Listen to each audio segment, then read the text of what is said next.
ஓம் சாந்தி. எல்லோரும் சந்தோஷமாக இருக்கிறீங்களா?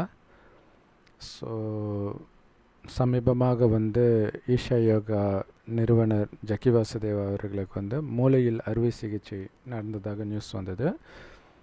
ஸோ அது சக்ஸஸ்ஃபுல்லாக முடிஞ்சு அவர் ஒரு படுத்த படுக்கையிலே ஒரு பேட்டி கொடுத்துருந்தார். எதையோ தேடினாங்க, என் தலைக்குள்ளே கிடைக்கல போல இருக்குது, மறுபடியும் மூடிட்டாங்க அப்படின்னு ஒரு காமெடியாக பேசினார்.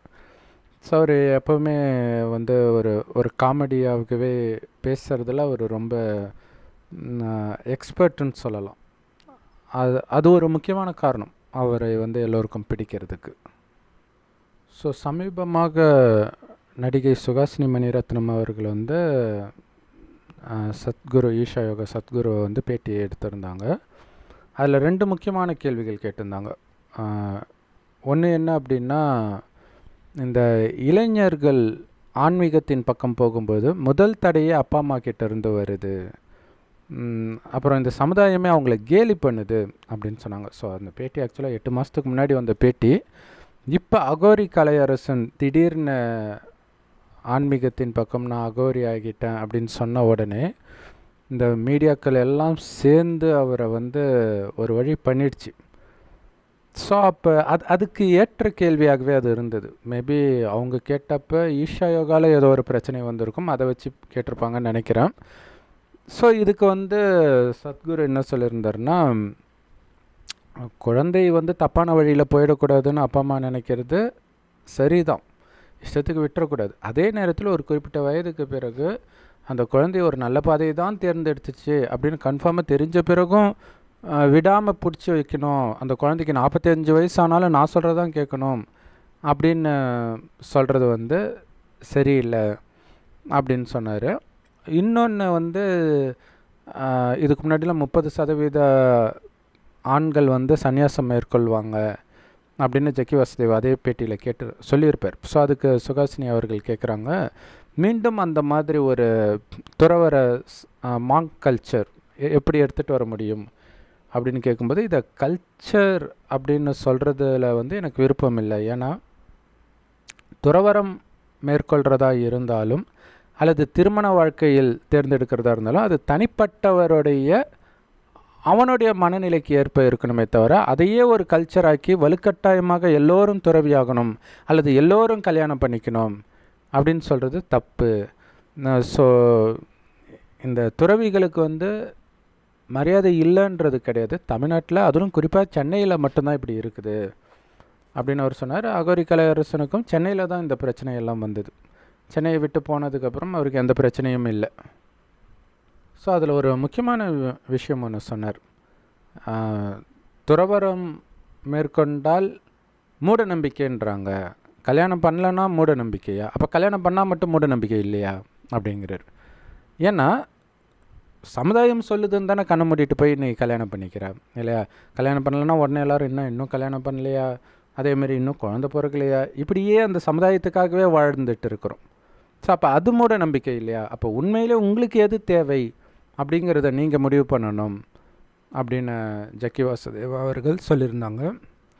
ஸோ பழைய சினிமா பாட்டு ஒன்று இருக்கும், வாழ்ந்தாலும் ஏசும் தாழ்ந்தாலும் ஏசும் வையகம் இதுதானடா அப்படின்ட்டு. அந்த மாதிரி ஒரு பக்கம் பாண்டிச்சேரி சிறுமியை பலாத்காரம் பண்ணி கொலை செய்வதற்கும் மக்கள் கண்டனம் தெரிவிக்கிறாங்க. இன்னொரு பக்கம் இளைஞர்கள் ஆன்மீகத்தின் பக்கம் போனாலும் அதை கேலி பண்ணுறாங்க. இப்போ என்ன தான் பண்ணுறது இல்லையா? உண்மையிலே இந்த மாதிரி பாலியல் குற்றங்கள் நடக்காமல் இருக்கணும் அப்படின்னா ஆன்மீகத்தின் பக்கம் சென்றால்தான் அது கண்டிப்பாக குறையும். ஆனால் அந்த பக்கமும் போகக்கூடாது, இதுவும் நடந்தால் நாங்கள் கற்றுவோம் அப்படிங்கிறது என்ன மாதிரி சமுதாயத்தில் இருக்கிறோம்? ஸோ அகோரி கலையரசனை எதிர்த்து 2 திருநங்கை சகோதரிகள் பேசினது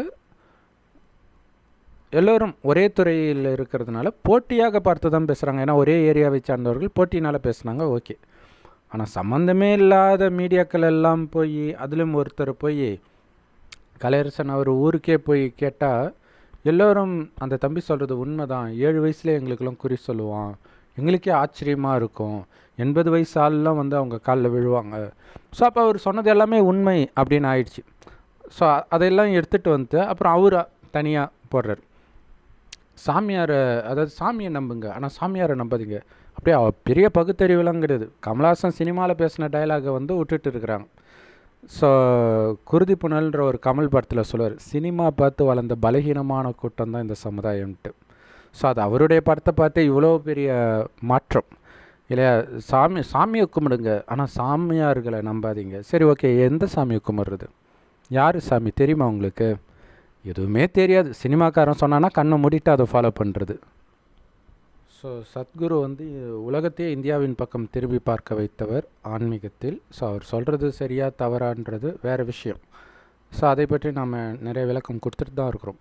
இருந்தாலும் உலகத்தை இந்தியா பக்கம் திரும்பி பார்க்க வைத்த பெருமை அவருக்கு இருக்குது. ஸோ அவர் இன்னும் நீண்ட நாள் நல்ல ஆரோக்கியத்தோடு வாழணும் அப்படிங்கிற சுப பாவனையோட சுகாசினி அவர்கள் கேட்ட இன்னொரு முக்கியமான கேள்விக்கு போகலாம். அவங்க என்ன கேட்குறாங்க அப்படின்னா, இன்றைய காலகட்டத்தில் வந்து இளைஞர்கள் டக்கு டக்குன்னு லவ் பண்ணுறாங்க, டக்கு டக்குன்னு பிரேக்கப் பண்ணுறாங்க. அந்த பிரேக்கப்பை வந்து தாங்கக்கூடிய சக்தி இருக்க மாட்டேங்குது, சூசைடு வரைக்கும் போயிடுறாங்க. ஸோ இதுக்கு என்ன தீர்வு? இப்போ பார்த்திங்கன்னா திருமணத்துக்கு முன்னாடி பல எக்ஸ் வருது, 18-20 எக்ஸ் வருது. எக்ஸ் லவ்வர், எக்ஸ் பாய் ஃப்ரெண்ட், எக்ஸ் கேர்ள் ஃப்ரெண்ட் அப்படின்ட்டு அதை பற்றி பேசினாங்க.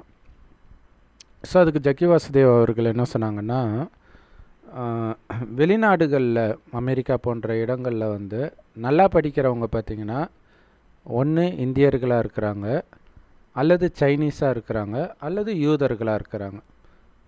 அப்போ ஏன் மற்றவர்களுக்கெல்லாம் மூளையே இல்லையா? இருக்குது. ஆனால் 18 வயசுக்குள்ளே 18 கேர்ள் ஃப்ரெண்டு இருக்குது. ஸோ அப்போ தேவையில்லாத விஷயத்தெல்லாம் அவங்களுடைய புத்தி மாற்ற காரணத்தினால அவங்களால படிப்பில் கான்சன்ட்ரேஷன் பண்ண முடியல. ஸோ அதனால் நல்லா வளர்ந்த பிறகு வாழ்க்கையை தேடுங்க, சின்ன வயசுலேருந்தே வாழ்க்கையை தேடிட்டு இருக்காதீங்க, உங்கள் வாழ்க்கையை போயிடும் அப்படிங்கிற அர்த்தத்தில் பேசினார். ஸோ அதிலும் குறிப்பாக ஒவ்வொரு நாட்டிலும் அந்த ஏஜ் ஆஃப் கன்சென்ட் காமம் வைக்கிறதுக்கு வந்து இந்தியாவில் 18 வயசுனா, ஒரு ஜப்பான்லேயே எங்கேயோ 13 வயசுலாம் கூட சொன்னார். அது ஷாக்காக இருந்துச்சு. ஸோ அப்போ அப்படியெல்லாம் போனால் என்ன ஆகுறது அப்படின்னு சொல்கிறார். ஸோ அப்போ முக்கியமான விஷயம் என்னென்னா, இதற்கும் அதாவது இந்த காதல் காமம் இதில் மூழ்கிறதுக்கும் புத்தி வேலை செய்யாமல் போகிறதுக்கும் உள்ள தொடர்பை வந்து அவர் டைரெக்டாக சொல்லாட்டினாலும் இன்டைரக்டாக அவர் சொன்னதுடைய அர்த்தம் அதுதான். ஸோ அது உண்மையா அப்படின்னு பார்த்தீங்கன்னா 100% உண்மை. ஆனால் சுகாசினி அவர்கள் கேட்ட கேள்விக்கு பதில் வந்துச்சா அப்படின்னா வரல. அது நிறைய சத்குரு அவர்களுடைய பேட்டியில் நம்ம பார்க்கலாம். கேட்டவங்க கேள்விக்கான பதில் அவர் சொல்லியே இருக்க மாட்டார், ஆனால் நிறைய விஷயங்கள் இன்ட்ரெஸ்டாக சொல்லுவார்.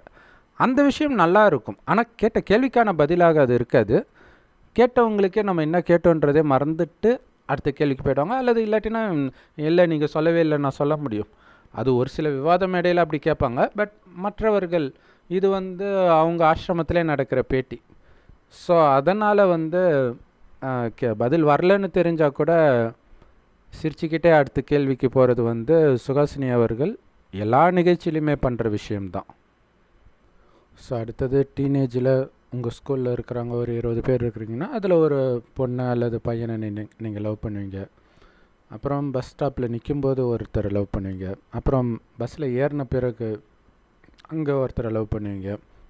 இது மாதிரி நிறைய பேரை நீங்கள் லவ் பண்ணிகிட்டே இருப்பீங்க அப்படின்னு சொல்லிவிட்டு அப்படியே அந்த அமெரிக்காவில் இருக்கிற இதில் இந்தியர்கள் யூதர்கள் இவங்க மட்டும் நல்லா படிக்கிறாங்க அப்படின்னு சொல்லியிருந்தார். அடுத்தது பார்த்திங்கன்னா இப்போ பார்க்காமலே லவ் பண்ணுறாங்க இன்டர்நெட்டில், அது ரொம்ப சேஃபு. இது இல்லாமல் ஏஐ லவ் வந்துடுச்சு, ஆர்டிஃபிஷியல் இன்டெலிஜென்ஸ். ஸோ அதுக்கு வந்து ஏதோ ஒரு பேர் கூட சொல்லுவாங்க. ஸோ அதுக்கு வந்து உங்களுக்கு என்னென்னலாம் பிடிக்கும் அப்படின்னு நீங்கள் பேச ஆரம்பிச்சிட்டிங்க அப்படின்னா வெர்ச்சுவல் லவ்வர்னு நினைக்கிறோம். ஸோ அப்போ வந்து உங்களுக்கு ஏற்ற மாதிரி அது பேச ஆரம்பிச்சுக்கும். அந்த மாதிரி ப்ரோக்ராம் பண்ணி வச்சுருப்பாங்க. ஸோ அதுக்கு நிறைய பேர் அடிக்டே ஆகுறாங்க. நிறைய பெண்கள் குறிப்பாக அடிக்ட் ஆகுறாங்க. ஏன்னா பசங்கள்லாம் விட்டுட்டு போயிடுறாங்க, இது வேலைக்கு ஆகாது. ஸோ பெண்கள் வந்து பெரும்பாலும் வந்து எமோஷ்னலாக தான் டிபெண்ட்டாக இருப்பாங்க காமத்தை விட. ஸோ அதனால் இந்த வெர்ச்சுவல் லவர் அவங்களுக்கு ரொம்ப பிடிச்சிருக்குது. ஸோ அதை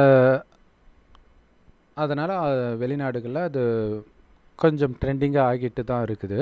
ஸோ அதை பற்றியும் அவர் சொல்லியிருப்பார். நீங்கள் ஃபீஸ் கட்டலை அடுத்த மாதம் அப்படின்னா அது எக்ஸ் ஆகிடும், அதாவது வேலை செய்யாது அப்படின்னு சொல்லியிருப்பார். ஸோ அதுக்குள்ளே சுகாசினி வந்து அடுத்த கொஸ்டினுக்கு போயிட்டாங்க, சக்ஸஸை பற்றி பேசுங்கன்ட்டு. ஆல்ரெடி அவங்க கேட்ட கேள்விக்கான பதில் கிடச்சிட்டா மாதிரி. ஏன்னா அந்த பிரேக்கப்லேருந்து எப்படி வெளியில் வர்றதுன்னு தான் கேட்டாங்க. ஸோ அவர் வந்து நம்ம ஒரு எக்ஸ்பெக்டேஷன் வச்சோம், அந்த எக்ஸ்பெக்டேஷனால் லவ் வருது, அதே எக்ஸ்பெக்டேஷனாலே லவ் போயிடுது அப்படிங்கிறார். ஸோ இதில் வந்து அந்த பிரேக்கப்லேருந்து எப்படி வெளியில் வர்றது அப்படிங்கிறதுக்கான விஷயமே அவர் தொடவே இல்லை அப்படிங்கிறது தான் உண்மை. இது மாதிரி நிறைய இன்டர்வியூஸில் நீங்கள் பார்க்கலாம். அவர் வந்து இந்த டிபேட்டுன்னு வைக்கிறாங்க இல்லையா, ஸோ அதில் மட்டும்தான் சூப்பராக பேசுவாரே தவிர இந்த மாதிரி இன்டர்வியூவில் கேட்கக்கூடிய கேள்விகளுக்கு பார்த்திங்கன்னா உண்மையிலே அந்த கேள்விக்கான பதில் அவர் சொல்லியிருக்க மாட்டார். ஆனால் ஏதோ ஒன்று பேசிகிட்டு இருப்பார். ஸோ மக்களும் அந்த கேள்விக்கான பதிலை எதிர்பார்க்கறதுக்கு பதிலாக அவர் பேசுகிறது ஜாலியாக இருக்குதுல்ல, ஓகே, திருப்தி அடைஞ்சிடுறாங்க.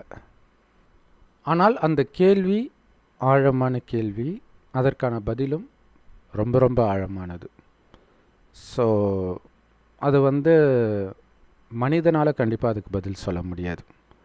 ஸோ அதனால் அவங்க கேட்ட கேள்வி கரெக்டான கேள்வி தான், கேட்ட ஆள் தான் தவறான ஆள். ஸோ இதை கடவுள்கிட்ட தான் கேட்கணும். கடவுள் இந்த பூமிக்கு வந்திருக்கிறாருன்ற விஷயமே அவங்களுக்கு தெரியாததுனால தான் அவங்க குருக்கிட்ட போய் மாட்டிக்கிட்டு இருக்கிறாங்க. ஸோ கடவுள் கொடுக்குற ஞானத்தை வைத்து தான் நாம் இப்போ அதற்கு பதில் சொல்ல போகிறோம். இப்போ இந்த அவர் சொல்கிறார் இல்லையா, ஸ்கூல் படிக்கும்போது அங்கே இருக்கிற பொண்ணை லவ் பண்ணுறோம். ஸோ அது பார்த்திங்கன்னா ஒரு கிளாஸில் வந்து ஒரு பொண்ணு அழகாக இருக்கிறா அப்படின்னா அத்தனை பேருமே அந்த பொண்ணை பற்றி தான் காசிப் பேசுவாங்க. குறிப்பாக ஹாஸ்டலில் இருக்கும்போது இது தெரியும், ஹாஸ்டல் இல்லைன்னா பெருசாக தெரியாது நமக்கு. ஸோ அது அப்படியே காலேஜ்லேயும் தொடரும், ஆஃபீஸ்லேயும் தொடரும், அது பாட்டுக்கு தொடரும் எவ்வளோ வயசானாலும். ஸோ அதே மாதிரி அவர் சொன்னது உண்மை தான் இல்லையா, பஸ்ஸில் போகும்போது ஒருத்தரை லவ் பண்ணுறது, இந்த மாதிரி விஷயங்கள். ஸோ லவ் பண்ணுறதுனா தைரியம் இருக்கிறவன் போய் பேசுவான், மற்றவன் நம்ம லவ் பண்ணுறான் நம்ம ஆள் அப்படின்னு மனசுக்குள்ளேயே நினச்சிட்டு கோட்டை கட்டிகிட்டு இருப்போம். ஸோ இந்த விஷயங்கள் உண்மைதான். ஆனால் இந்த விஷயம் எப்போவுமே இருக்கிறது கிடையாது. ஏன்னா அவர் என்ன சொல்கிறாருன்னா, இது எப்போத்துல இருந்தோ இருக்குது இந்த மாதிரி ஒரு தேவை, உடல் தேவை, மனசு தேவை, ஃபினான்ஷியல் தேவை. ஸோ ஃபினான்ஷியல் வந்து நம்ம இப்போ ஓரளவுக்கு பிரச்சனை இல்லை, பெண்களே சம்பாதிச்சுக்கிறாங்க. அந்த காலத்துலலாம் பெண்ணால் கல்யாணம் பண்ணாமலே இருக்க முடியாது அப்படிங்கிறார். அப்போ கல்யாணம் பண்ணாமல் இருக்கலாம், இப்போ தான் கஷ்டமாக இருக்குது. ஏன்னா அப்போல்லாம் அப்படி கிடையாது, எல்லாருக்குமே சொந்த வீடு இருக்கும், பார்த்துக்கிறதுக்கு உண்மையான அன்பான கூட பிறந்தவர்கள் இருப்பாங்க. ஒருத்தர் 2 பேரில் நிறைய பேர் வேறு பெற்று போட்டிருப்பாங்க. ஆக்சுவலாக பார்த்திங்கன்னா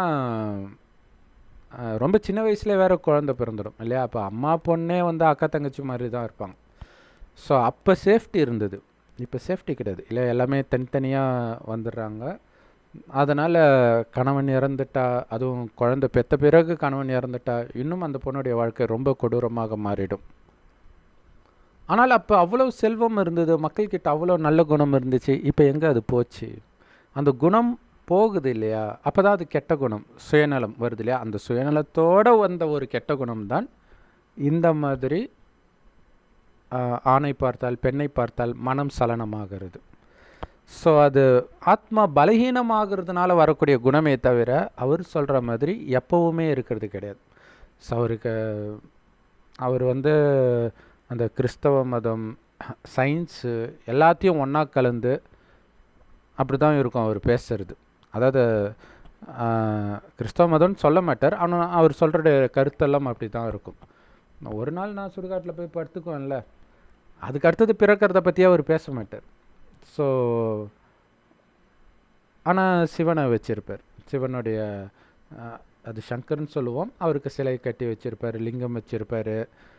ஆனால் இந்து மதத்துடைய அந்த கோர் பிரின்சிபல் மறுஜென்மம், கர்மா, இதை பற்றி அவருக்கு பேச மாட்டார்ன்றதோட தெரியல அப்படிங்கிறத உண்மை. தெரிஞ்சிட்டு பேசாமல் ஏன் இருக்க போகிறாங்க? ஏன்னா நம்ம பாட புஸ்தகத்தில் அப்படி தானே படிச்சிட்டோம். ஆதிவாசி, அதாவது எப்படி அமீபாலேருந்து 1 செல்லு 2 செல்லு இப்படியே வளர்ந்து அப்புறம் குரங்குலேருந்து மனுஷன் வந்தது. ஸோ அது பேசிஸ் வச்சு தான் அவரே பேசுவார், மனிதனுக்குள்ளே இன்னும் அந்த மிருகம் ரெசிடியூவாக இருக்குது அப்படின்ட்டு. ஆனால் அப்படி தான் எவல்யூஷன் ஆகுதுன்னா அப்போ கடவுளுக்கே வேலையே கிடையாது. ஸோ அவருக்கு கடவுள் இருக்குதா இல்லையான்னு கூட அவருக்கு தெரியாது இல்லையா. இல்லைன்னு பேசுவார், சிவலிங்கம் வச்சுருப்பார், கேட்டால் அது ஒரு ஆணுடைய சக்தின்னு, பெண் வந்து பெண்ணுடைய சக்தி, அதுக்கு நாம் உருவம் கொடுத்துருக்குறோம் அப்படி இப்படின்னு சொல்லுவார். மக்களுக்கும் யாருக்கும் கடவுளை பற்றி தெரியாததுனால கம்முன்னு இருப்பாங்க. இதை வந்து ஒரு முஸ்லீம் தலைவர் பேச முடியுமா இப்படி? ஏன்னா அவங்க அழகாக குரான் எடுத்து எங்கேப்பா இப்படிலாம் நீ சொல்கிற மாதிரி இருக்குதுன்னு கேட்பாங்க. பைபிளில் கிறிஸ்தவர் பேசுனா எங்கே இருக்குதுன்னு கேட்பாங்க. ஆனால் இந்துக்கள் தான் எதுவுமே படிக்கிறது கிடையாது, படித்தாலும் வேதத்துலேயுமே இல்லைன்றது தான் உண்மை. ஸோ அதனால் யாருக்கும் எதுவும் தெரியறதில்ல. பைபிளில் குரானில் வந்து குரங்குலேருந்து மனுஷன் வந்ததாவா சொல்லப்பட்டிருக்கு? ஸோ உண்மையிலே கடவுள் வந்து சொர்க்கத்தை படைத்து சொர்க்கத்தை தான் படைக்கிறார். அங்கே மனிதனை வந்து அனைத்து செல்வங்களும் நிரம்பியவராக படைக்கிறார். ஸோ அந்த அளவுக்கு டீட்டெயிலாக குரானில் இல்லை, பட் இருந்தாலும் சொர்க்கத்தை படைக்கிறார்ன்ற அளவுக்காவது இருக்குது இல்லையா. ஸோ சொர்க்கத்தில் எல்லாமே இருக்கும். மனிதர்களும் ரொம்ப அழகாக ஆரோக்கியமாக செல்வங்களில் நிரம்பியவர்களாக இருப்பாங்க. ஸோ அவங்கள தான் நாம் இன்றைக்கி இந்துக்கள் கோயில் கட்டி கும்பிட்றோம் தெய்வங்கள்ட்டு. சொர்க்கத்தில் வாழ்ந்தவர்கள் 5000 வருடத்திற்கு முன்பு இதே பாரத பூமி தான் சொர்க்கமாக இருந்தது. 2500 வருஷம், அடுத்த 2500 வருடம் இதே பூமி நரகமாகுது. இந்த ரகசியத்தை சொல்வதற்காக சிவபெருமான் அவருடைய இருப்பிடமாகிய பரந்தாமத்திலிருந்து கடைசின்னு ஒரு வருடம் இந்த பூமிக்கு வருகிறார். வந்து சொல்கிற விஷயத்தை தான் நம்ம சொல்லிகிட்டு இருக்கிறோம். ஒரு வயோதிகர் உடலில் வந்து இந்த ஞானத்தை கடவுள் கொடுக்கிறார். ஸோ அப்போ சொர்க்கமாக இருக்கும்போது அனைத்து செல்வங்களும் மனிதன்கிட்ட இருந்ததுக்கு காரணம் என்ன தெரியுமா? ரொம்ப அழகாக இருப்பாங்க ஆண்களும் பெண்களும். அதற்கெல்லாம் காரணம் அவர்களுக்குள்ள எந்த கெட்ட குணமும் இருக்காது, காமம் உட்பட. ஏன்னா மிகப்பெரிய நம்பர் 1 கெட்ட குணமே அதுதானே இல்லை. ஒருத்தன் கொலை பண்ணிட்டான்றதை விட கற்பழிச்சு கொலை பண்ணான்றதை தான் நம்ம பெரிய விஷயமாக சென்சேஷனல் நியூஸாக நம்ம போடுறோம். ஸோ அப்படின்னாலே தெரியுது காமம் சார்ந்த தவறு தான் பெரிய தவறுன்ட்டு. ஆனால் காமமே தவறு தான்னு மட்டும் பாவம் மனிதனுக்கு தெரியல. அது மனைவியோடு பண்ணாலும் தவறு தான். ஸோ அது தெரியல. அப்போ என்ன நடக்குது அப்படின்னா, பெரும்பாலும் வந்து அந்த வெஸ்டர்ன் இன்ஃப்ளூயன்ஸ்னால இந்தியா இப்படி மாறிடுச்சு அப்படின்னு சொல்கிறாங்க. ஸோ அதில் வந்து கொஞ்சம்தான் உண்மை இருக்குது. ஏன் அப்படின்னா, இதே அந்த வெஸ்டர்ன் இன்ஃப்ளூயன்ஸுன்றது குறிப்பாக படத்தை வச்சு தான் வருது இல்லையா. இந்த ஆங்கில படங்கள் அங்கேயும் தானே ரிலீஸ் ஆகுது. ஆக்சுவலாக இங்கே வர படங்கள்லாம் கம்மி இல்லையா, அங்கே அதிகமாக நிறைய மோசமான படங்கள்லாம் வந்துருக்குது. ஆனால் அங்கே இந்த அளவுக்கு மோசமாக ரேப்பு இந்த மாதிரிலாம் நடக்கிறது இல்லையா, குறிப்பாக குழந்தைங்களை பண்ணுறதெல்லாம் இந்தியாவில் தானே அதிகமாக நடக்குது. கொஞ்சம் படம் பார்த்ததுலே இவன் இவ்வளோ மோசமாயிட்டான். ஒருவேளை அங்கே இருக்கிற மாதிரியே கலாச்சாரம் இருந்தால் இவனுடைய நிலைமை என்ன ஆகும் யோசிச்சு பாருங்கள். அது காரணம் என்னென்னா ஆத்மாவுடைய சக்தி குறையுது. ஸோ சொர்க்கமாக பாரத பூமி தான் இருக்குது, வேறு எதுவுமே அப்போ இருக்காது, பாரதம் மட்டும்தான் இருக்கும், மற்றதெல்லாம் கடல் மட்டத்திற்கு கீழே இருக்கும். ஸோ அப்போ அதிலும் குறிப்பாக டெல்லி சார்ந்த பகுதி தான் சொர்க்கமாக இருக்கும். இப்போ இருக்கிற மாதிரி இவ்வளோ பெரிய இந்தியா கிடையாது. அப்போ காமம்னா என்னன்னே தெரியாது. கணவனும் மனைவியும் நமக்கு ஒரு வாரிசு வேணும்னு நினைக்கும்போது தான் மனைவி கர்ப்பமடையவே செய்வார். அந்த அளவுக்கு பரிசுத்தமாக இருந்தார்கள். அதனால தான் அவங்கக்கிட்ட அவ்வளோ செல்வமும் அவ்வளோ ஆரோக்கியமும் அவ்வளவு புத்திசாலிகளாகவும் இருந்தார்கள் முதல் 2500 வருஷத்துக்கு. ஸோ அதுதான் சத்தியுகம் திரேதாயுகம்னு சொல்லுவோம். 2 யுகம் சேர்ந்தது தான் சொர்க்கம். ஒரு யுகமும் 1250 வருடம் தான். வேதங்களில் சொன்ன மாதிரி லட்சக்கணக்கான வருடங்கள் கிடையாது அப்படின்னு சிவபெருமான் சொல்கிறார். இங்கே மனிதர்கள் வேதத்தை படிச்சுட்டு நம்ம பேசலை, அதை புரிஞ்சுக்கணும். அடுத்த 2500 வருஷம் இதே பூமி நரகமாகிறதுக்கு முக்கியமான காரணம் இந்த காமம் கோபம் இதெல்லாம் கொஞ்சம் கொஞ்சமாக மனிதனுக்குள்ளே வருது. எப்படி முதல் 2500 வருஷம் வரல அவ்வளோ அழகாக இருந்து அப்படின்னா, அவர்களுடைய கவனம் வெளி உலகத்தில் விஷயத்தில் மயங்காது. ஏன்னா அவங்களுடைய கவனம் ஆத்மாவில் இருக்கும். ஆத்மானா உயிர், அது பூர்வமத்தில் நட்சத்திரம் ஜொலிக்கினால்தான் இங்கே போட்டு வைக்கிற பழக்கம் இருக்குது. ஸோ ஆத்மாவிலே கவனம் இருக்கும் பொழுது அவங்க நிரந்தரமாக அமைதியாகவும் ஆனந்தமாகவும் இருப்பாங்க. காரணம் ஆத்மாவுடைய உண்மையான குணமே ஆனந்தமும் அமைதியும் தான். ஸோ அதில் கவனம் இருக்கும் வரை நிரந்தரமாக அந்த ஆனந்தத்தை அவங்க அனுபவம் செய்கிறதுனால சதா திருப்தியாக இருப்பாங்க. திருப்தி இல்லைன்னா தான் புத்தி வெளி உலக விஷயத்தில் அலைப்பாயும். அதை தெரிஞ்சுக்கணும். இப்போ யாருக்கும் திருப்தி இல்லை, அதனால தான் வந்த உடனே டிவி போடல, டிவி மொபைல் இல்லாமல் யாராலையும் இருக்க முடியல, பைத்தியம் பிடிச்ச மாதிரி இருக்குது. காரணம் ஆத்ம சக்தி இழந்துடுச்சு. அவனுக்கு புத்தியை மயக்கிறதுக்கு ஏதாவது தேவைப்படுது. ஸோ அப்படி அதிகமாக அவனை மயக்கிறது தான் காமம். ஸோ அப்போ சின்ன வயசுலேயே அந்த சலனம் வந்துடுது. ஸோ ஒரு சிலர் வெளிப்படுத்துகிறாங்க, மற்றவர்கள் வெளிப்படுத்தாட்டினாலும் சலனம் இருக்க தான் செய்யுது, ஆணுக்கும் சரி பெண்ணுக்கும் சரி. ஸோ அந்த சலனத்தின் காரணமாக தான் அவங்க வந்து ஒருவர் முகத்தை நேரடியாக பார்த்து கூட பேச மாட்டாங்க. சின்ன வயசில் பார்த்தீங்கன்னா உங்களுக்கு தெரியும். ஸோ அது எந்த அளவுக்கு அப்படி பார்த்து பேச தயங்குறாங்களோ அந்த அளவுக்கு அவங்க பலகீனமாக இருக்கிறாங்கன்னு புரிஞ்சிக்கலாம். ஒரு சில குழந்தைங்க அதெல்லாம் கண்டுக்காமல் ஜாலியாக பேசுவாங்க. ஸோ அப்போ அந்த ஆத்மாவுக்கு வந்து சக்தி அதிகமாக இருக்கும். ஏன்னா ஒவ்வொருத்தருக்கும் வித்தியாசம் இருக்கும். காரணம், சொர்க்கத்தில் ஆரம்பத்திலே வந்தவங்க தான் சக்தி பல ஜென்மம் எடுக்கிறனால சக்தி குறையும். சமீபமாக தான் இந்த பூமிக்கு வந்திருக்கிறாங்க அப்படின்னா அவங்களுக்கு சக்தி இருக்கும். ஸோ அவங்க வந்து அவ்வளோ சீக்கிரம் வந்து இந்த மாதிரி புத்தி சலனம்லாம் ஆகாது. ஸோ அந்த மாதிரி குழந்தைங்களுக்கு தான் கான்சன்ட்ரேஷன் பவர் சூப்பராக இருக்கும். அதனால் நல்லா படிப்பாங்க, எந்த துறையில் இருந்தாலும் ஈஸியாக வெற்றி அடைவாங்க. ஸோ அப்போ ஆத்மா பலகீனமாகிறதுனால தான் ஈர்க்கப்படுறாங்க.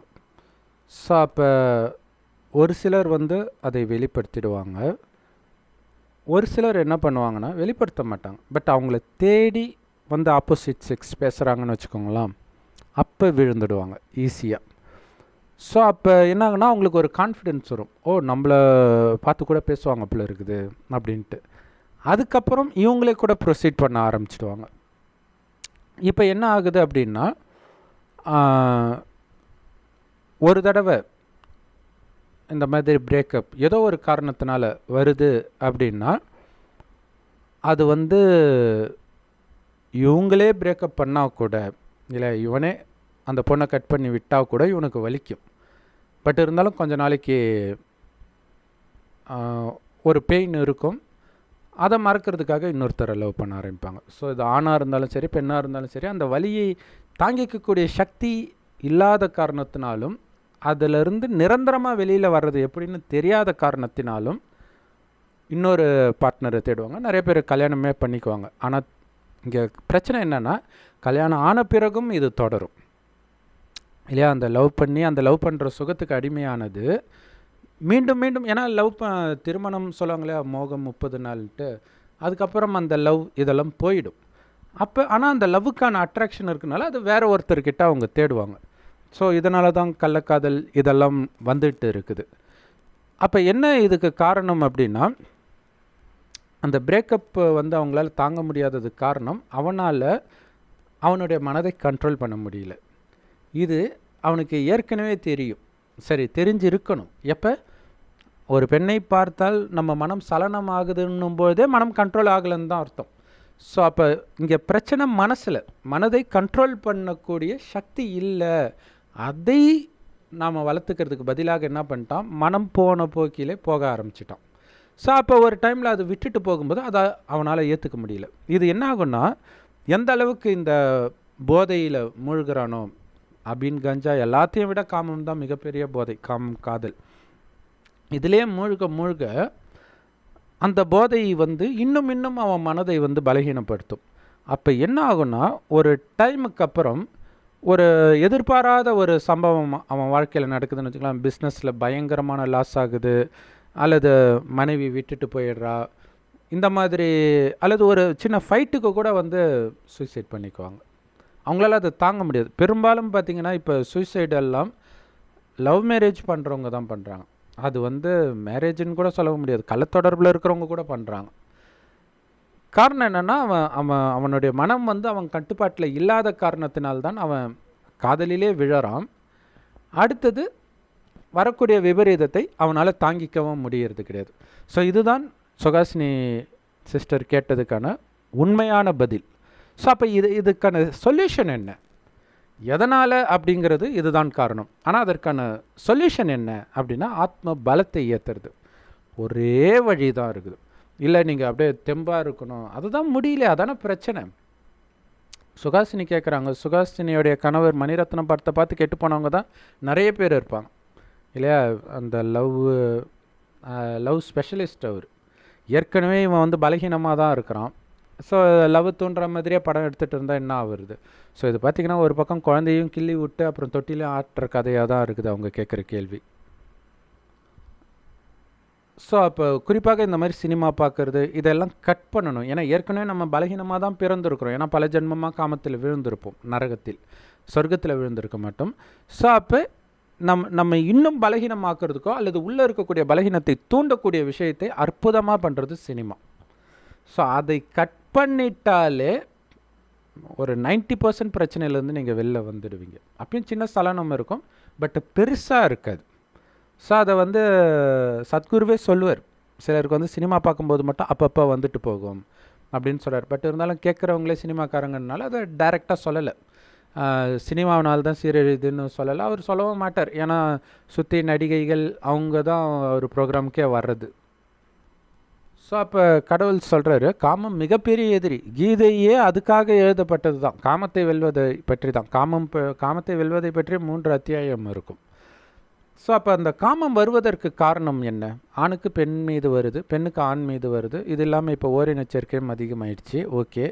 பட் இது எல்லாத்துக்கும் ஆதாரமாக இருக்கிறது என்னது? உடம்புன்னு நினைக்கிறது இல்லையா? நான் உடம்புன்னு நினைக்கிறது.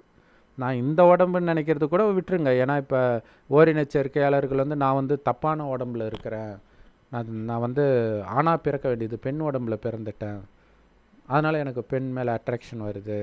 ஸோ அதேமாதிரி திருநங்கைகள் நான் பெண்ணாக பிறக்கணும், ஆண் உடம்புல வந்துட்டேன், இந்த மாதிரிலாம் சொல்லிக்குவாங்க. ஆனால் எப்படி பார்த்தாலும் உடம்புன்னு நினைக்கிறீங்கல்ல, அதுதான் பிரச்சனை. அதான் தான் கடவுள் சொல்கிறார், நீ அழியக்கூடிய உடம்பு கிடையாது, அழிவற்ற ஆத்மா. அப்படி நீ நினைச்சதுனால தான் சொர்க்கத்தில் உனக்கு இந்த காமம் அதாவது ஆத்மா சக்தியை இழக்காமல் இருந்துச்சு முதல்ல. அது ரொம்ப முக்கியம். சக்தி இழந்த பிறகு தான் அது மயக்கத்தை தேடும். அப்படி மயக்கத்தை அந்த குழந்தைங்களே விளையாடாமல் இருக்க முடியல, அதுவே மயக்கம்தான். ஆனால் அது பெரிய ஹர்ட் பண்ணாது. ஆனால் அது அந்த காமத்தின் மயக்கத்தில் போகும்பொழுது அதுக்கு மானம் போகிறது, மரியாதை போகிறது, எதை பற்றியும் கவலைப்படாது. அந்த மாதிரி போதை இல்லையா? பொண்டாட்டி பிள்ளைய நடுத்தெருவில் விட்டுட்டு போகிற சிலர் வந்து கொலையே பண்ணுவாங்க கள்ளத்தொடர்புக்காக. நிறைய நியூஸில் நம்ம பார்க்குறோம் இல்லையா? ஸோ அப்போ சினிமாவில் வந்து லவ் காட்டுறாங்க அப்படின்னா, அந்த லவ்வுக்கு அடிமையான பிறகு அவன் திரும்ப திரும்ப யாரை பார்த்தாலும் லவ் பண்ண ஆரம்பிப்பான். ஒரு டைமுக்கு அப்புறம் பார்த்திங்கன்னா புனிதமான உறவுகளை கூட லவ்னு சொல்கிறதோட இந்த கள்ளத்தொடர்பு இல்லையா? தம்பி ஒய்ஃபு மேலே, அண்ணன் ஒய்ஃபு மேலே, மனைவி தங்கச்சி அல்லது அக்கா மேலே திரும்ப திரும்ப வருது இல்லை இந்த மாதிரி நியூஸ் எல்லாம். ஸோ அந்த நியூஸன்ஸுக்கு ரொம்ப முக்கியமான விதையை போட்டது வந்து சினிமா, பாடல்கள், நடனங்கள் எல்லாமே தான். ஸோ அதனால தான் அதில் கிறிஸ்தவர்கள் வந்து பெந்தகோஸ்தே வந்து அந்த மாதிரி படமே பார்க்கக்கூடாது அப்படின்னு ரூல்ஸ் இருக்குது. ஸோ பார்க்காம இருக்கிறாங்களான்னு தெரியல, பார்க்காம இருந்தால் அவங்களுக்கு நல்லது. பட் இருந்தாலும் நிஜத்தில் பெண்களை பார்க்குறாங்கல்ல அது. ஆனால் இருந்தாலுமே இப்போ நாங்களும் சின்ன வயசில் இருக்கும்போது அந்த ரோடு ஃபுல்லாக நடந்து போகும்போதெல்லாம் பாட்டு கேட்கும். அப்போல்லாம் டிவி கிடையாது, ரேடியோ தான். ஸோ அந்த பாட்டு எந்த நேரமும் கேட்டுக்கிட்டே இருக்கும், எங்கேயாச்சும் ஓடிக்கிட்டே இருக்கும். அது இளையராஜா டைம் இல்லையா, பயங்கரமாக லவ் சாங் இருக்கும். ஸோ அது உங்களுடைய முன்ஜென்மத்தை அந்த லவ் இதெல்லாம் தூண்டும். சின்ன வயசுலே எதுவுமே தெரியாது, ஆனால் நீங்கள் ஒரு லவ்வில் இருக்கிற மாதிரியே இருக்கும். ஸோ அந்த அந்த அந்த எண்ணம், அந்த மயங்கிறதே உங்களுக்கு அந்த மாதிரி சூழ்நிலையை தேடி கொடுக்கும். உங்களுக்குள்ள பாவம் எந்த அளவுக்கு இருக்குதோ அதை பொறுத்து சின்ன வயசுலேயே கூட தேடி கொடுக்கலாம், அல்லது வயதான பிறகு வரலாம். இன்னும் கேட்டிங்கன்னா இந்தியர்கள் குறிப்பாக, ஏன்னா சொர்க்கத்தில் வாழ்ந்தவர்கள் நம்ம தானே, ஆரம்பத்திலே வந்து சக்தியை அதிகமாக இழந்ததுனால தான் அந்த இன்டர்நெட்டில் வந்த புதுசில் பார்த்திங்கன்னா உலகத்திலே இந்தியாவில் தான் காமம் சார்ந்த வெப்சைட்டை அதிகமாக பார்த்தது. இப்போ வரைக்குமே பார்த்திங்கன்னா அந்த காமம் சார்ந்த விஷயத்தை வந்து இந்தியா, இலங்கை இந்த மாதிரி நாடுகள், குறிப்பாக தமிழர்கள் தான் அதிகமாக பார்க்குறாங்களோ என்னவோ தெரியல. ஸோ அதே மாதிரி பாலியல் குற்றங்களும் இந்தியாவில் தான் அதிகமாக நடக்குது. அதுவும் இங்கே இருக்கிறவங்க போதாதுன்ட்டு வெளிநாட்டுக்காரங்க வரும்பொழுது கூட அவங்கக்கிட்டேயும் அத்துமீறதெல்லாம் இந்த இப்போ சமீபமாக ஜார்க்கண்டில் நடந்துச்சு. இதுக்கு முன்னாடி கொரியன் யூடியூபர் பொண்ணு, அதுவும் பப்ளிக் ரோட்டில் எல்லாரும் இருக்கிற நேரத்திலே அந்த பொண்ணுக்கிட்ட தப்பாக நடந்துக்கிட்டது. ஸோ அந்த அளவிற்கு மனம் வந்து காமத்தில் மூழ்கி இருக்குது. யூடியூப்லேயே பார்த்திங்கன்னா கண்ணா பின்னான்னு டான்ஸ் ஆடுறது, ஏற்கனவே அவன் பலகீனமாக இருக்கிறான். ஸோ அதை பார்க்க பார்க்க அவனுக்கு இன்னும் அந்த காம உணர்வு அதிகமாக தான் ஆகுது. ஸோ இதெல்லாம் காரணம் டக்கு டக்குன்னு லவ்வில் விழுறது, அது ஒரு ஃபேஸு. அதுக்கப்புறம் ஒன்ஸ் காமத்தை ருசி கண்டான்னா காமத்தில் அந்த மாதிரி விழ ஆரம்பிப்பான். ஸோ அவனுக்கு அந்த மாதிரி கன்சென்ட்டோட நிறைய பேர் கிடைக்கிற வரைக்கும் பிரச்சனை இல்லை. திடீர்னு அது கட் ஆகும்போது என்ன ஆகும்னா இந்த மாதிரி குழந்தைகள் அல்லது வேறு யாராவது வலுக்கட்டாயமாக ரேப் பண்ணுறது இந்த மாதிரி விஷயத்தில் போய் மாட்டுவோம். ஏன்னா இது அந்த மணிரத்னம் படத்துல ஒரு பாட்டு வரும் இல்லையா, மண்ணுக்கும் பொண்ணுக்கும் அடிதடி தான், ஏதோ மண்ணுக்கு பசிக்குது பசிக்குது தினம் தினம் தான், தின்னா பசியது அடங்கிடுதான்ட்டு ஏதோ ஒன்று வரும். ஸோ அந்த காமம் அப்படி தான், அது நீங்கள் ஒன்ஸ் தீனி போட்டிங்கன்னா போட்டுக்கிட்டே இருக்க வேண்டியது தான். ஸோ அப்போ இதுக்கு என்ன தீர்வு அப்படின்னா, உண்மையில் காமம் பசிதாகம் மாதிரி கிடையாதுன்றதை புரிஞ்சுக்கணும். அப்படி தப்பாக புரிஞ்சுக்கிட்டாங்க. சயின்ஸும் அப்படி நம்புது. ஏன்னா எல்லாமே காமத்துக்கு அடிமையாக இருக்கிறதுனால அவனுக்கு தெரியல நார்மல்னால் என்ன அப்படின்ட்டு. ஸோ அப்போ ஆத்மானு உணர்ந்து, ஆத்மாவின் தந்தை சிவபரமாத்மா செம்பொன் நிறமான ஒளி உலகத்தில் நட்சத்திரம் மாதிரி இருக்கார். ஸோ அவரை முடிந்த அளவு நாம் நினைவு செஞ்சுக்கிட்டே இருக்கணும் எந்த காரியம் செய்தாலும். இந்த ஞானத்தை கொடுப்பதற்காகவே அவர் ஒரு வயோதிகர் உடலில் வரார். அவருக்கு பிரம்மான் பேர் வைக்கிறார். அவர் வாய் வழியாக கொடுக்குற ஞானம் அனைத்து பிரம்மகுமாரிகள் ராஜயோக தியான நிலையத்தில் முற்றிலும் இலவசமாக முரளின்ற பேரில் கிடைக்கிது. யூடியூப் வெப்சைட்ஸில் இருக்குது. அதோட லிங்க் இந்த வீடியோக்கு டிஸ்கிரிப்ஷனில் கொடுக்குறோம். ஸோ அந்த முரளியை படிக்கணும், இறைவனை நினைக்கணும். ஸோ 24 மணி நேரம் இதிலேயே உங்களுடைய சிந்தனை ஓடிக்கிட்டு இருக்கணும். மற்றபடி நீங்கள் வேலை செய்யலாம், எல்லாம் பண்ணலாம். இப்போ நீங்கள் லவ் பண்ணுறீங்க, லவ் பண்ணும்பொழுதே வேலைக்கு போவீங்க, ஸ்கூலுக்கு போவீங்க, எல்லாமே பண்ணுவீங்க. ஆனால் உங்களால் கான்சன்ட்ரேஷன் பண்ண முடியாது அந்த லவ் போதையினால். ஆனால் இங்கே கடவுளை நினைக்கிறதுக்கு தான் நீங்கள் ரொம்ப முயற்சி பண்ணணும். மற்றபடி நீங்கள் வேலையை அதெல்லாம் வரும். ஆனால் கடவுளை நினைக்க முயற்சி பண்ண என்ன ஆகுனா மனசு லேசாகும். ஸோ அப்போ நீங்கள் வேலை செய்கிற அந்த பலுவே தெரியாது. ஏன்னா ஒருத்தர் கமெண்ட் போட்டிருந்தார், என் பேங்க்கில் 1 கோடி பணத்தை போடு, நான் 24 மணி நேரம் கடவுளை நினைக்கிறேன்ட்டு.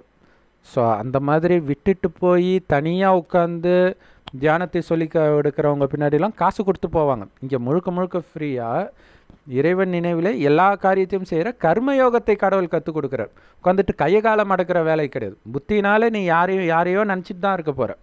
அதுக்கு பதில் கடவுளை நினைத்தால் ஆத்மா தூய்மையாகும், ஃப்ரெஷ்ஷாகும், புத்தி தெளியும். அப்போ உங்களுக்கு ஆச்சரியமாக இருக்கும். அப்புறம் இன்னொன்று, ஒவ்வொருத்தரையும் ஆத்மான்னு பார்த்து பேசுகிற பழக்கம் பூர்வ மத்தியில் தான் பார்க்கணும். சொர்க்கத்தில் அந்த பழக்கம் இருந்தது.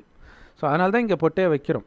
ஸோ அது கொஞ்சம் டைம் எடுக்கும். ஆனால் நீங்கள் அந்த முயற்சி பண்ண பண்ண பண்ண பண்ண உங்களுக்கு ஆச்சரியமாக இருக்கும். இதுக்கு முன்னாடி பயங்கர அழகாக தெரிஞ்சவங்கெல்லாம் ரொம்ப ரொம்ப ரொம்ப ரொம்ப ரொம்ப சுமாராக அல்லது அசிங்கமாகவே கூட தெரிவாங்க. அப்போ தான் தெரியும் சூர்பனகை அரக்கி இல்லையா, ஆனால் தேவதை மாதிரி ராமர் முன்னாடி நிற்பா. அது உண்மையில் கலியுகத்தின் விஷயம். அதாவது அரக்கி மாதிரி இருக்கிறவங்கெல்லாம் அழகி மாதிரி நமக்கு தெரிகிற அளவுக்கு நாம் பலகீனமாக இருக்கிறோம். நம்ம ஆத்மா தூய்மையாகும்போது, ஆத்மா பலம் நிரம்பும்போது நமக்கு தெரியும் யாருமே அழகாக இல்லை. சின்ன வயசில் நமக்கு ரொம்ப பிடிச்ச சினிமா நடிகர் நடிகையை பார்த்தா கூட இவங்களையா நாம் ரசித்தோம் அப்படின்னு நமக்கு தோண ஆரம்பிக்கும். ஏன்னா ஆத்மா பலம் வர வர அந்த வெளி உலக கவர்ச்சியிலிருந்து விலக ஆரம்பிக்கும். ஸோ அப்படி இறைவனோடு புத்தியை இணைக்கணும். ஸோ இங்கே ஜக்கி வாசுதேவ் அவர்கள் சொன்ன மாதிரி துறவரமும் போகிறது கடவுளுடைய வழி கிடையாது. ஏன்னா சொர்க்கத்தில் ராஜா ராணி ஆச்சு, இந்து தெய்வங்கள் எல்லாம் ஜோடியாக இருக்கும், ஆனால் காமம் இல்லாமல் இருப்பாங்க. அதை புரிஞ்சுக்கணும். கணவனும் மனைவியும் நமக்கு ஒரு வாரிசு வேணும்னு நினைக்கும் போது மனைவி கர்ப்பம் அடைவாளே தவிர காமம்னா என்னன்னே தெரியாது, ஒரு சின்ன சலனம் கூட வராது. அதனால தான் நம்ம கோயில் கட்டி கும்பிட்றோம். ஸோ இந்த ஞானத்தை அவங்கவுங்க சாய்ஸ் கிடையாது. அப்போ கற்பழிக்கிறவங்க கூட தான் அவன் சாய்ஸு இல்லை. உங்கள் மனசு என்ன தோணுதோ, உங்கள் மனநிலை அதுதான் நீங்கள் பண்ணணுன்ட்டு இவர் சொல்கிறார். அப்போ கற்பழிக்கிறவனுக்கு அதுதான் தோணுது. அப்புறம் என்னத்துக்கு ஆன்மீகம்? ஆன்மீகம் மக்களை ஒழுங்குபடுத்துறது தான் ஆன்மீகம். எப்படி வேணாலும் இருக்கட்டும்ன்றது ஆன்மீகமா?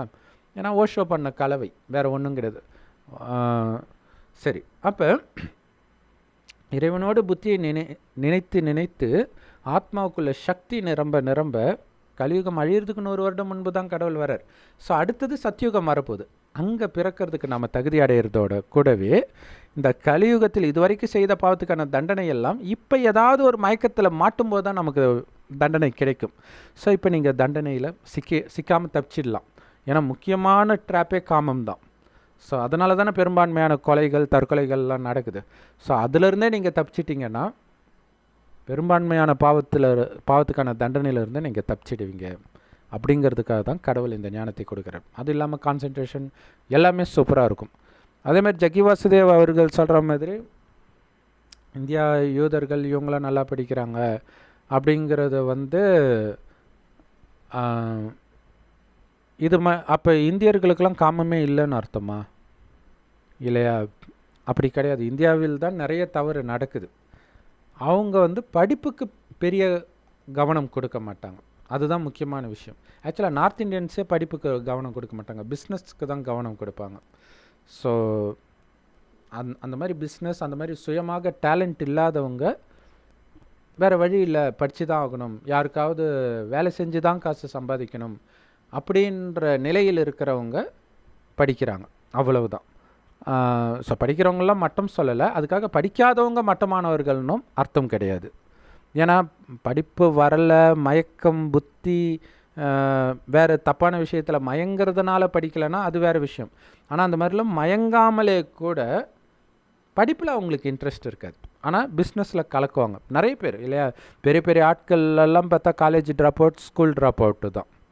ஸோ அதனால் படிக்காதவங்களாம் முட்டாள்கள்னும் அர்த்தம் கிடையாது. ஸோ அதை வந்து வேறு ஒரு வீடியோவில் ஜக்கி வாசுதேவ் அவர்களே சொல்லியிருக்கிறாங்க. ஸோ அதேமாதிரி சக்ஸஸ் பற்றி சுகாசினி அவர்கள் கேட்கும்போது கூட இது ஏதோ ஒரு ஃபார்முலா அப்படின்னு நாம் நினைக்கிறோம். வாழ்க்கை ஃபுல்லாக வாழ்ந்துட்டு அதுக்கப்புறம் ஸோ சக்ஸஸ்னால் ஒரு ப்ரிஸ்கிரிப்ஷன் வச்சுருக்கிறாங்க.